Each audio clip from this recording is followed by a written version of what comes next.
Trastornos de la función renal, trastornos de la función glomerular. Los glomérulos son ovillos de capilares que yacen entre las arteriolas aferentes y eferentes. Los capilares de los glomérulos están dispuestos en lóbulos apoyados por un tallo que consiste en células mesangiales y una matriz basal parecida a una membrana.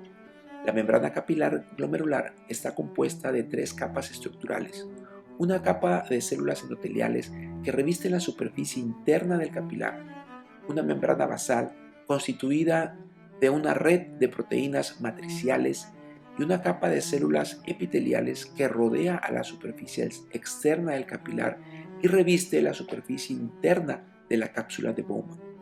Las células endoteliales están unidas a la membrana basal por largos procesos parecidos a pies, llamados porocitos, que encierran la membrana externa de los capilares. La membrana capilar glomerular es selectivamente permeable, permitiendo que el agua y partículas pequeñas, como por ejemplo electrolitos y partículas disueltas, tales como la glucosa y aminoácidos, salgan de la sangre y entren al espacio de Bowman, y evitando que partículas más grandes, como las proteínas plasmáticas y células sanguíneas, salgan de la sangre. Glomerulonefritis. Este es un proceso inflamatorio que afecta a estructuras glomerulares y es la segunda causa principal de insuficiencia renal a nivel mundial y se clasifica en tercer lugar después de la diabetes e hipertensión como causa de enfermedad renal crónica en los Estados Unidos. Hay muchos casos de enfermedad glomerular. La enfermedad podría ocurrir como una afección primaria en la que la anomalía glomerular es la única enfermedad presente, o podría ocurrir como afección secundaria en la que la anomalía glomerular resulta de otra enfermedad, tal como la diabetes mellitus. Causas. Los agentes causantes o eventos activadores que producen lesión glomerular incluyen mecanismos inmunitarios, no inmunitarios y hereditarios. La mayoría de los casos primarios y muchos casos de enfermedad glomerular secundaria tienen probablemente un origen inmune. Aunque muchas enfermedades glomerulares son impulsadas por eventos inmunitarios, diversas tensiones metabólicas no inmunitarias como la diabetes, hemodinámicas como la hipertensión y tóxicos como fármacos y uso de químicos pueden inducir lesión glomerular, ya sea solos o junto con mecanismos inmunitarios. Enfermedades glomerulares hereditarias tales como el síndrome de Alport, aunque relativamente raro, son una categoría importante de enfermedad glomerular como resultado de su asociación con la pérdida progresiva de función y transmisión renal a futuras generaciones.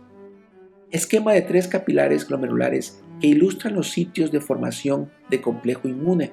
Los depósitos subepiteliales se observan en la glomerulonefritis postinfecciosa, marcada con el número 1, y la nefropatía membranosa. En el 2 vemos que se ensamblan también localmente mediante el mecanismo in situ. Los depósitos subendoteliales 3 y los depósitos mesangiales 4 podrían formarse también localmente, pero son con más frecuencia resultado de la captación pasiva de complejos inmunes circulantes preformados.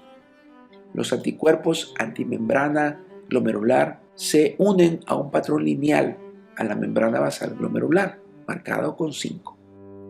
Dos tipos de mecanismos inmunes han sido implicados en el desarrollo de enfermedad glomerular.